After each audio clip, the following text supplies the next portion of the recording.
Merhaba arkadaşlar, kanalıma hoş geldiniz. Bu videomda sizlere görmüş olduğunuz tunus işiyle yapmış olduğum bu fıstıklı duran battaniyelerden hırkalara varana kadar ne örgüde kullanmak istiyorsanız kullanabileceğiniz, yapımı da gayet kolay olan modelin yapımı ile huzurlarınızdayım. İnşallah sever ve beğenirsiniz arkadaşlarım. Şimdi modelimi yaparken bu modelimi Nako Vega'nın şu şekilde ipini kullandım arkadaşlarım. Ve şiş olarak da tunus şişimizde 3,5 milim arkadaşlar. Şimdi ise şöyle Nako Elite Baby'nin bu şekilde bir ipiyle sizlere anlatmaya çalışacağım.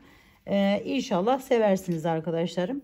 Öncelikle şu şekilde zincirler çekiyoruz. Ne yapacaksak ona göre zincirler çekerek başlıyoruz arkadaşlar. Şimdi bu kadar yeterli. Hemen bütün bir tanesini bakın buradan atlayıp şöyle ilmekleri toplamaya başlıyorum. 2 3 bu şekilde topluyoruz arkadaşlar.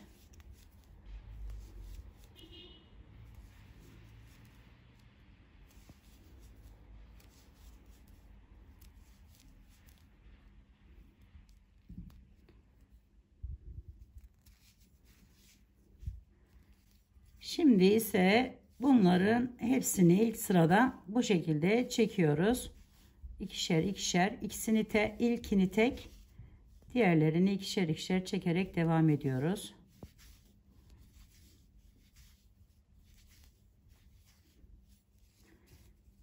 Evet arkadaşlar, buraya geldiğimizde bakın hemen bu boşluğu yapmadan diğer boşluğa geçiyoruz. Buraya ve buradan bakın bu şekilde bir tane ilmeği çıkartıyorum. Sonra yan boşluğa geçip yan boşluktan da aynen bir tane ilmeği çıkartıyorum. Daha sonra bu iki ilmeği şöyle biraz tutarsanız daha iyi olur. Üzerine alıyorum ve geri dönüyorum. Bu atlamış olduğum ilk boşluktan alıp bir şekilde 2 ve bir tane daha alıyorum. 3 defa topladım. Daha sonra bu ikisi haricindekileri, yani bu toplamış olduğum üçlü fıstığımı yapmak için bu şekilde içerisinden geçiriyorum. Bakın şöyle bir görüntü olmuş oluyor. Şimdi bakın burayı atlıyorum. Hemen yanındaki boşluktan giriş yapıyorum. Bir de yanından alıyorum 2. Bunu aldıktan sonra üzerine alıyorum. Şu şekilde yapıyorum bakın.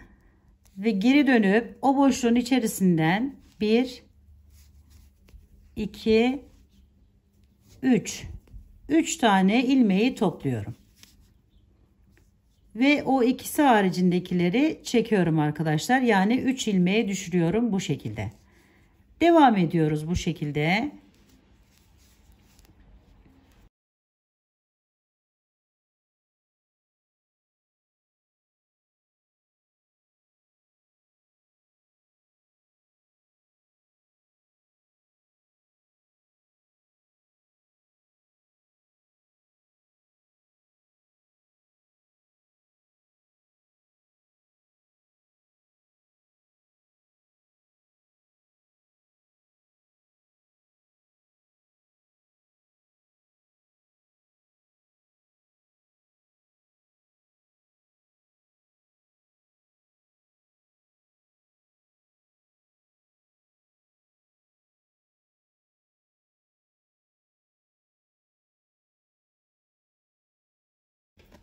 Son yere geldiğimizde arkadaşlarım buradan giriş yapıyorum. Bakın şu kenardaki çekmiş olduğum zincir ilk yerin içerisinden bu şekilde tamamlamış oluyorum burayı.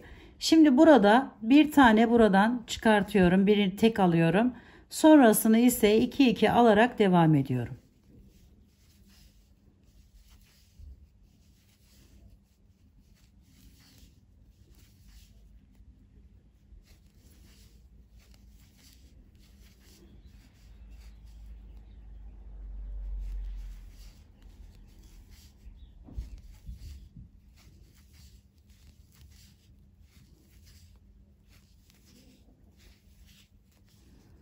Ve bakın böylelikle bu kısmı tamamlamış olduk.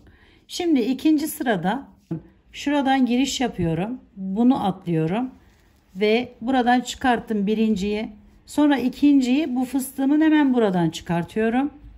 Sonra üzerine alıp geri dönüyorum ve şu kısımdan giriş yapıyorum yine.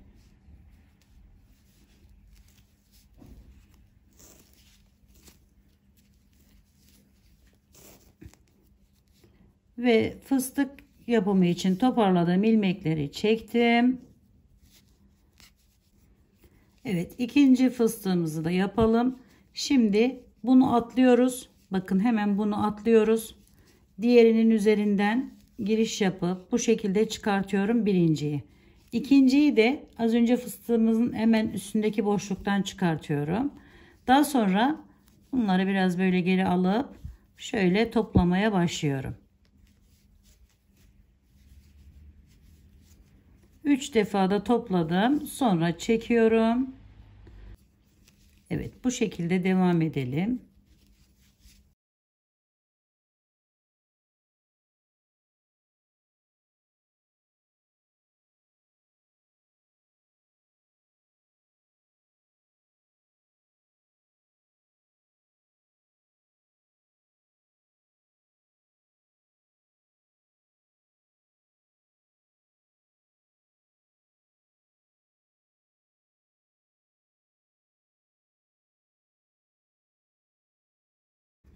Bakın sona geldik. Yine buradan giriş yaptım. Aldım birinciyi. Bu boşluktan giriş yapıp alıyorum ikinciyi.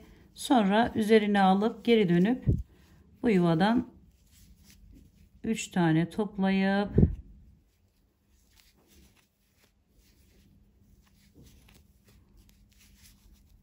çekiyorum. Son olarak da bu kenardaki yerden bu şekilde giriş yapıyorum bir taneyi ve böyle devam ediyorum.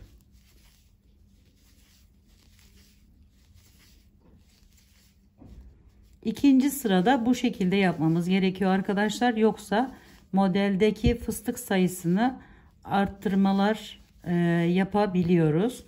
Ona dikkat edelim. Bakın bu şekilde tamamladık. Artık modelimiz oturmuş oldu. Bunu buraya yapmıyoruz artık. O ilk sıradaydı. Şimdi yine aynı şekilde bakın şu boşluğu atlıyorum. Buradan alıyorum. Birinciyi, ikinciyi de buradan alıyorum. Sonra üzerine alıp geri dönüp ilk boşluğumdan giriş yapıp 3 tane topluyorum. Eğer bu şekilde yapmazsanız modelde dediğim gibi arttırmalar meydana gelebiliyor arkadaşlar. Şöyle 2 tanesini ayırdım ve devam ediyorum. Şimdi bakın buradan birinciyi, ikinciyi buradan, sonra üzerine alıp bu boşluktan devam ediyoruz. 1 2 ve 3 çektim hepsini. Son 2 kalıyor. Evet, bu şekilde devam ediyoruz arkadaşlar. Şöyle bir tane aldım.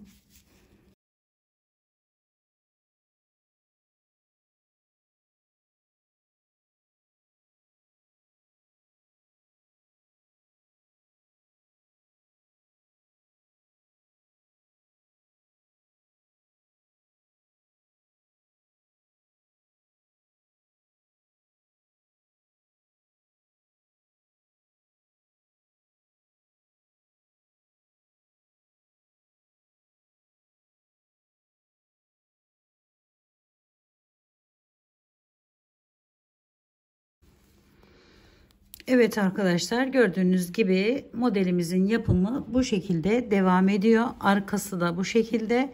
Yani her iki taraflı da kullanabileceğiniz gayet güzel bir model, bir çalışma meydana gelmiş oluyor arkadaşlar. Umarım sevmiş ve beğenmişsinizdir. Yapacak olanlara şimdiden kolaylıklar diliyorum. Bir dahaki videomda görüşmek üzere. Hoşça kalın. Sağlıkla kalın. Allah'a emanet olun arkadaşlar.